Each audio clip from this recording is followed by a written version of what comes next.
Hey, what's up, everybody? BDL44 coming at you with another video. All right, so the score was 125-122. The Lakers got the victory against the Clippers. It was not easy. We gave them every opportunity to beat us. We did a lot of dumb things on the stretch of this game, man. A lot of unnecessary fouling, not taking possession seriously, turning the ball over.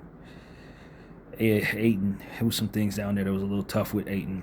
He just kept fouling, man. Kept the ball fumbling off of him, bricking dunks. It was a little rough, man. All right, let's get straight into the game cast. Welcome back from All-Star break. We beat the Clippers. It's a good win against a good team, even though it was an asterisk at the end of it because Kawhi ended up leaving like the third quarter. Mathurin fouled out with like a couple minutes left in the game. So they didn't finish the game with their closers, and I think it helped a whole lot, like a massive amount. First quarter, Lakers 41, Clippers 30. Second quarter, Lakers 31, Clippers 35. Third quarter, Lakers 27, Clippers 30.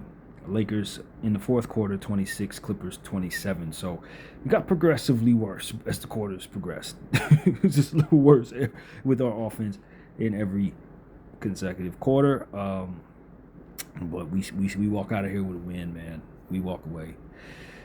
44-85 from the field for the Lakers, 52%. 45-82 for the Clippers, 55%. Lakers 17-31 from the three for 55%, so that was excellent. One of our better shooting three-point games of the season. 8-21 for the Clippers, 38% from three. 20-25 from the free throw line for 80% for the Lakers. 24-29 for the Clippers, 83%. Clippers out-rebounded us by 10, 42-32. They had 10 offensive boards. We had 5. 31 assists for the Lakers, which is really good. 25 for the Clippers. 8 steals for the Lakers. 7 for the Clippers. 4 blocks for the Lakers. 5 for the Clippers. Clippers had 16 points. I keep getting that wrong. 16 turnovers, 20 points conceded off of those. Lakers, 12 turnovers, 18 points conceded off of those. 14 fast break points for the Lakers. 16 for the Clips. 50 points in the paint for the Lakers. 58 for the Clips. And the largest lead of the game for the Lakers was 16, and for the Clippers it was 5. We led 86% of the time. The Clippers led only 8% of the time. Man, I'm glad we won this game, but it wasn't great. Our role players had some struggles out there. Some of them really shined, but we'll get into the stats here. Starting with the Clippers, 31 minutes, 31 points, a point a minute for Kawhi Leonard. 11-19 from the field, 4 of 6 from the 3, 5 of 5 from the line, 4 rebounds, 5 assists, 5 turnovers plus 4. He did his thing, but he got hurt and he wasn't able to help close the game. Sore ankle or something, I don't know what it was, but I was sure happy it happened. So yeah, that's that. Who else do we have to deal with here as far as the Clippers stats? Give me just a moment as my phone accidentally clicked away. John Collins, 16 minutes, 12 points, 5 of 8 from the field, 1 of 2 from 3. 1 rebound, 2 turnovers, 1 steal, -2 for John Collins. Derrick Jones Jr., 39 minutes, 13 points, 6 of 10 from the field, 1 of 3 from 3, 0 of 1 from the free throw line. 8 rebounds, 2 assists, 1 turnover, 1 steal, 2 blocks, 3 offensive boards plus 1. He's looking good out there. Brook Lopez, 35 minutes, 16 points, 7 of 12 from the field, 1 of 3 from 3. 1 of 1 from the line, 10 boards, 1 assist, 2 steals, 3 blocks, 3 offensive boards, 0 in the plus minus. Good game for Brook Lopez. Chris Dunn, 35 minutes, 8 points, hit all 4 of his field goals. 5 rebounds, 8 assists, 2 turnovers, -2. Batum, 15 minutes, 0 of 2 from the 3. 3 rebounds, 2 assists, 1 steal, 1 offensive board, -9. He missed the game-winning three-point shot. I'm glad he did. I think he hit that shot a lot of times if you leave him to do so. Niederhauser, 13 minutes, 6 points, 2 of 3 from the field, 2 of 2 from the free throw line, 3 rebounds, 2 turnovers, 1 assist, 1 steal, 1 offensive board, -3. I don't know what got into that young fella's head. He elbowed LeBron in the groin. They gave him a flagrant 1 for it. I have no idea what he was thinking. I looked at his face and I was like, did you mean to do that? And if so, did Coach Lou tell you to do that? Or that was just a bright idea in your head? Very strange decision from a young player. Jordan Miller, 25 minutes, 10 points, 3 of 8 from the field, 0 of 1 from 3, 4 of 4 from the free throw line, 1 rebound, 4 assists, 1 turnover, 1 steal, -2 for Miller. And Ben Mathurin, he played great, but he got to the line. He grifty as hell, man. We got another grifty player in the Western Conference that we have to deal with. Free throw merchant of the highest order. 32 minutes, 26 points, 7 of 16 from the field, 1 of 4 from 3, 11 of 14 from the free throw line, 7 rebounds, 2 assists, 3 turnovers, 1 offensive board, -2. He had some plays out there that I thought were cold. Really, really going to be fun watching him for the Clipper fans, but playing against him is going to be irritating because, I mean, there was a play out there at the end of the fourth quarter. This dude ran into his own teammate, then proceeded to dive head first onto the floor, and they called the foul. I'm like, you guys can't be serious, bro. Y'all can't be serious. The officials were just, they were trash. Again, tonight, I didn't think they were any good. LeBron James, 33 minutes, 13 points, 5 of 13 from the field, 1 of 3 from 3, 2 of 2 from the line, 3 rebounds, 11 assists, 3 turnovers, 1 steal, 1 -7. I thought the assists were excellent. That one play he had, where, I think it was Luka got the ball to LeBron in transition, and LeBron immediately lobbed the ball to Ayton. I thought that was probably the highlight of the night. We had some missed shots issues. I thought the turnovers were okay. 3 turnovers for LeBron. I expect him to do more than that most of the time, so that's acceptable. But it wasn't a great game. The 1 of 3 from 3, it wasn't a great game. I thought some of the stuff he was doing out there was kind of momentum killing, taking shots, and maybe he could have continued to move the ball around. Since the assist was taking place, guys were hitting shots for him, but he wasn't necessarily hitting them himself. Only 13 points tonight. Not a great game, but the 11 assists were good. 3 boards, not good. So, this was a mixed bag for the King, but ultimately I thought the assist game was really sharp tonight. DeAndre Ayton, 28 minutes, 13 points, 5 of 10 from the field, 3 of 3 from the line, 7 rebounds, 1 assist, 1 turnover, 1 block, 2 offensive boards, -2. Again, mixed bag for him as well. All the stuff that he did wrong in the fourth quarter, fouling people consistently. It was a situation where he gave up 2 consecutive and ones and like 3 minutes left in the game, and then proceeded to foul somebody again. Lucky enough, they didn't make the tip shot or whatever it was that they were trying to hit in the paint, but he kept fouling people in crunch time when we're trying to hold on to a lead. And then missing dunks on the other end and stuff like that. Missed all of his push shots. It reminded me of AD, when AD would try these push shots from like 9 feet away and miss them damn near every time. This was Ayton's night tonight. I had a hard time with Ayton tonight on both sides of the floor. Stats don't really tell the story. He was pretty lackluster at times. Marcus Smart, 29 minutes, 7 points, 3 of 4 from the field, 1 of 2 from 3, 0 of 2 from the line, 2 rebounds, 1 turnover, 1 steal, 1 block, +1. The shots that he hit, he only had 7 points, but the shots he hit were clutch, man. He had 2 consecutive long ball shots. 1 was a 3, 1 was a 2. He hit, I think his other point that he scored, 2 points rather, was off of a clutch shot as well that he hit. So he was just doing all the stuff down the stretch that you needed him to do. So, yeah, he really made a strong impact on this basketball game in that fourth quarter. Luka Doncic, 38 minutes, 38 points, a point a minute, just like Kawhi. 11 of 24 from the 25 from the field, 8 of 14 from 3, 8 of 11 from the line, 6 rebounds, 11 assists, 2 turnovers, 3 steals, 1 block, 1 offensive board, +6 for Luka the Don. He was terrific. Game ball goes there. In the areas that we most pay attention to in regards to him, 2 turnovers, good enough. I'm happy with that.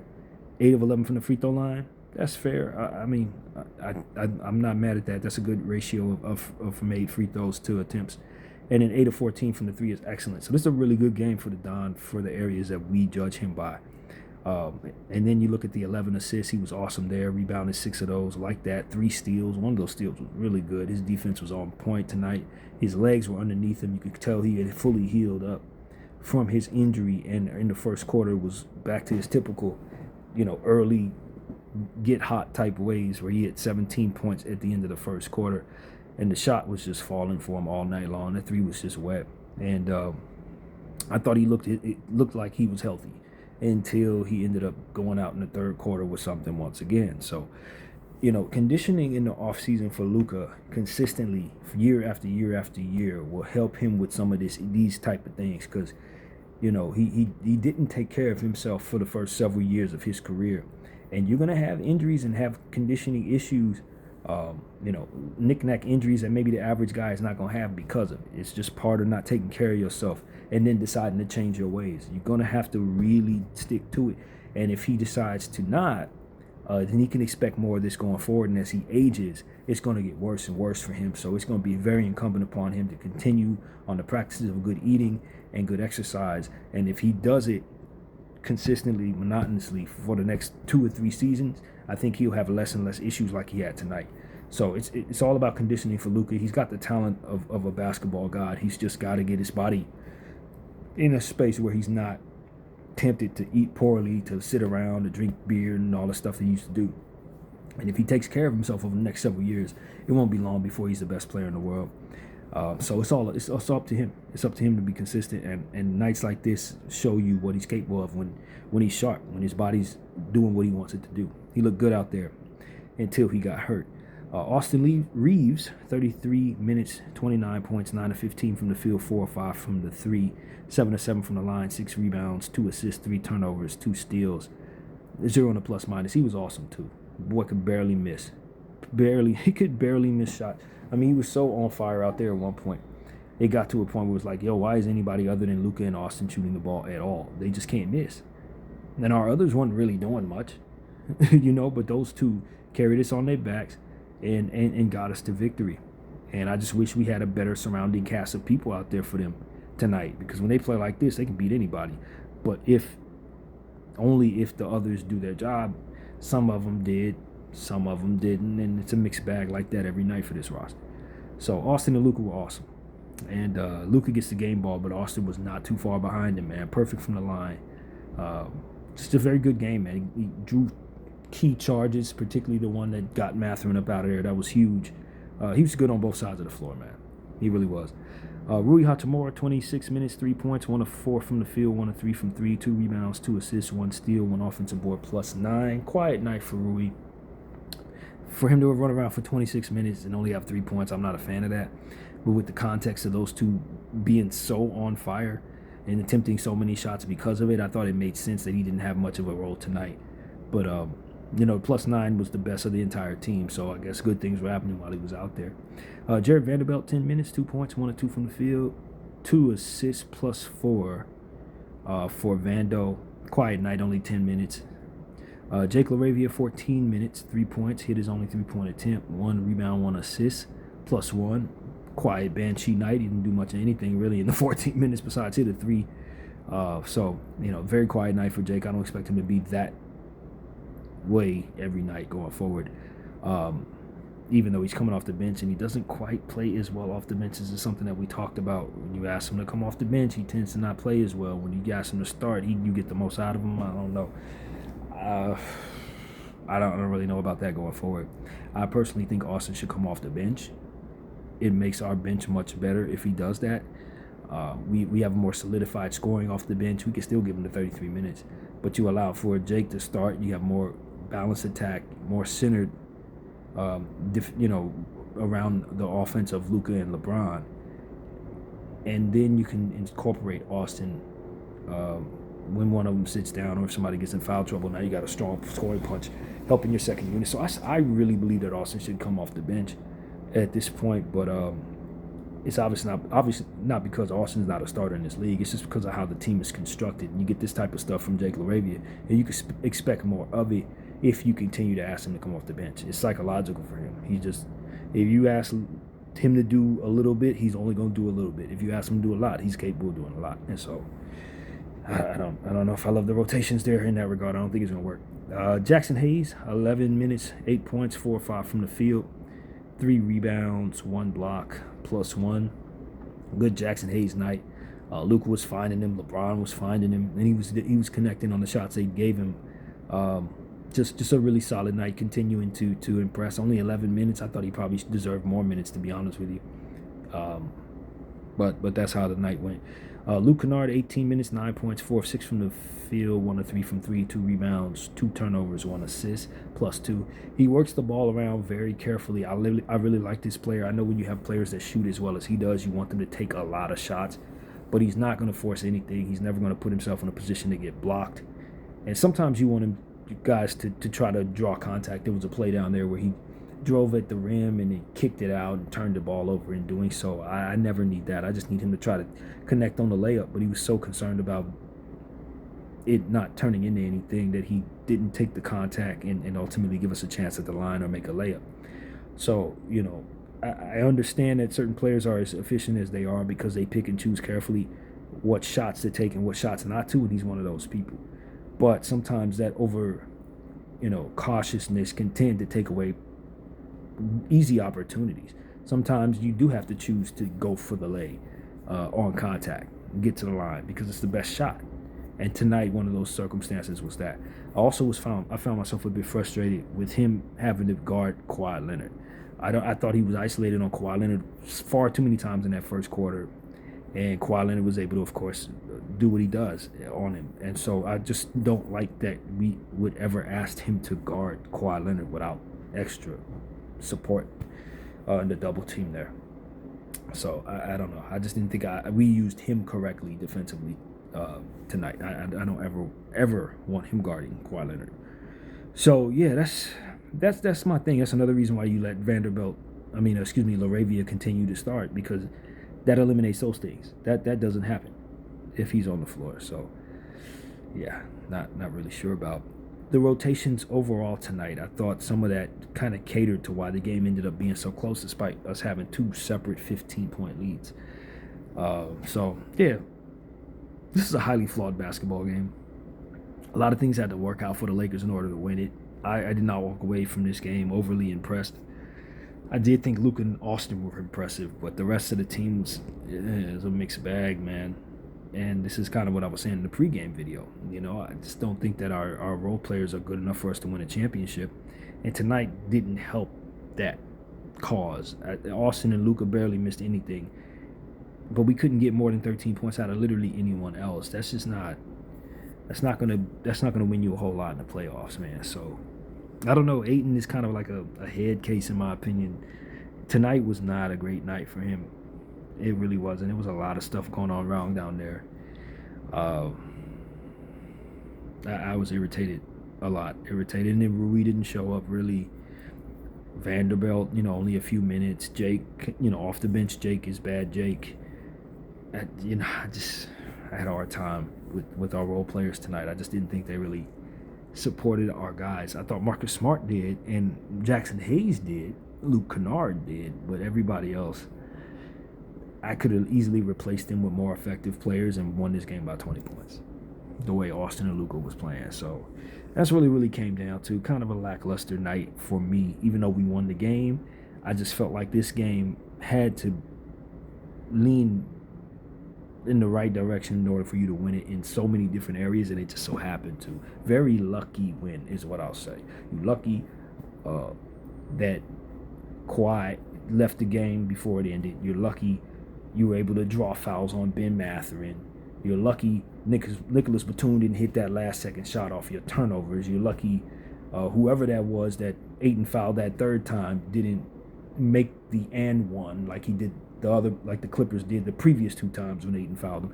It's just a lot of stuff that, like, yo, you do understand if you play this game 5 times, you're probably going to lose it 4 times. You know what I'm saying? So that's really what it comes down to. I look at this as a rather lucky win. And then again, you have to say, okay, how often do you expect Luka to go 8 for 14 while Austin is also barely missing like 6 shots, 4 or 5 from 3? Like, how do you expect to shoot 55% from 3 every night? That's what it requires in order for us to get a 3-point win against a Clipper team that's going to have Kawhi and Mathurin removed before the end of the game. Believe me, you're not going to beat too many good teams, man. You're not.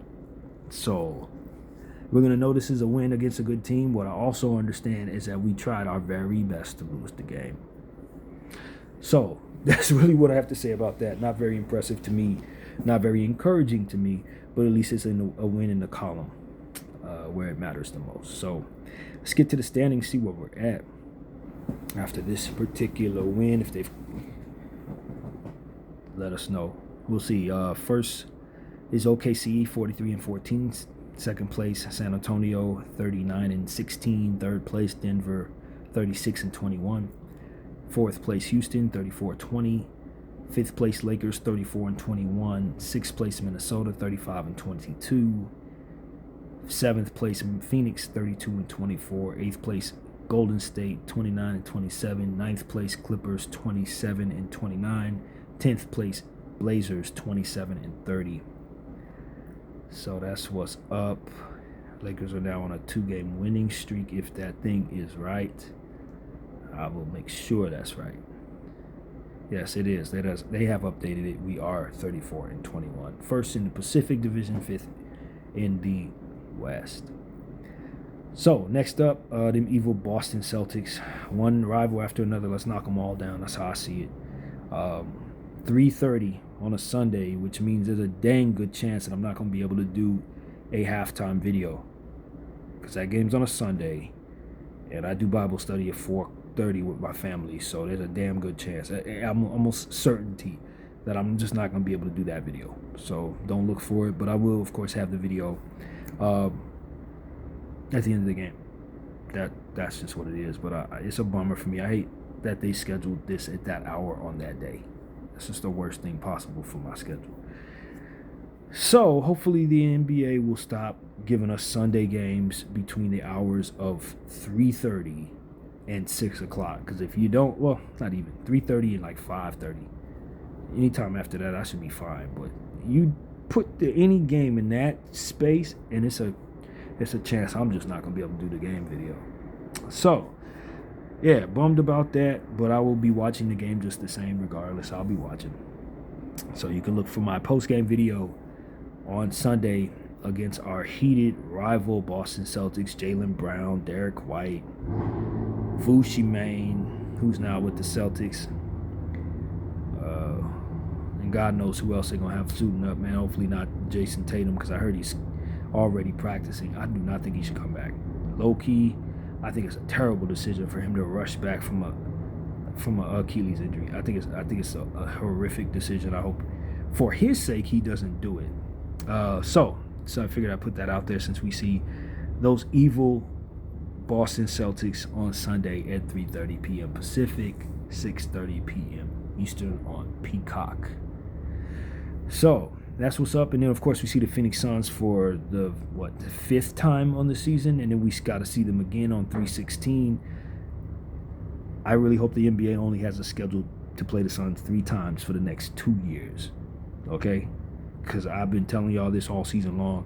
I have never seen the NBA botch something so bad as to allow the Lakers to play the Suns 13 times in 3 seasons. That is absolutely ridiculous. In the regular season, preseason, that's just like, how does that even happen, yo? And I'm saying 13, but it might have been more than that. So yeah, please stop this crap. No more Phoenix Suns, bro. Don't schedule us 4 times against them no more. Give us 3. We deserve it. We've had 5 and 7, and this is just crazy. Okay, this is absolute. I understand we got the play-in tournament, and there's a lot of things that go a certain way or another, but there is no reason for us to have to see this team this many times. Oh, my bad. That's Boston. Who sees them on the 24th? That is wrong. I'm looking at the wrong schedule. I was wrong. That is not true. But just the same, we do see them again, and we have seen them a million times. So yeah, ignore all of that, but do understand. I meant what I said. I don't ever want to see the Phoenix Suns as much as we've seen them over the last 3 years. So instead of that, we see Boston on the Sunday, and then we see on Tuesday the Orlando Magic, and then on Thursday we see the Phoenix Suns. So yeah, that's how that goes. We actually see them at 6 p.m. on a Thursday in Phoenix for like the 3rd or 4th time in that building alone this season. I think it's the 3rd time we see them in that building this season. And then we see them idiots again on 4/10, second to last game of the season. And God forbid we see them in the first round. I pray we don't. So yeah, that's really what's going on there, man. Just a million different games against the Suns. And of course, between that, we have the Boston Celtics and the Orlando Magic. So we'll be ready for all these teams, I think. We're healthy as we've ever been. Hopefully Luka will be all right. And hopefully we can just get our role players to just play into their best selves, be very confident, and hopefully the people that Coach Hughes delivers for him, man. And I really want our coach to expand his horizons as it pertains to using this roster. I'm so glad that Cardi G is gone and out in Atlanta doing that stuff for them. So I don't feel bad about who we're using per se, as if there's a guy that has to get off the floor. Not at all right now, but I would like us to see Adu Thiero and his athleticism and his abilities, man, a little more. Kobe Buffkin, since we gave him the roster spot, we might as well use him. I just think that I think that we have a lot of needs as a unit, and I think the other players that we do not use, salute to Kobe Bennett, can help us a bit more than maybe some of the guys we're relying upon from night in and night out. So that's just my take on things. I could be wrong, but you never know unless you find out. So that's pretty much what it is, man. Good win, LA. I'm happy that we won the game. I'm really happy that my superstars showed up. It's almost like I ain't gonna say I predicted what we saw tonight, but my whole premise in the pregame video was I trust my stars. They can win. It's the road dudes just like, yeah, I don't think some of them gonna be a part of no championship team in their careers, man. I really don't. And it's up to them to prove me wrong, but I just don't think some of these dudes is champs. But Austin and Luka specifically, I know can do it. And LeBron, of course, has already done it. So that's my thing, man. I think we need to find some new role players at the end of this season, depending on how things go in these playoffs. But for now, we'll enjoy who's in our uniform like we always do. BBL 44. I thank y'all for watching. I'm out.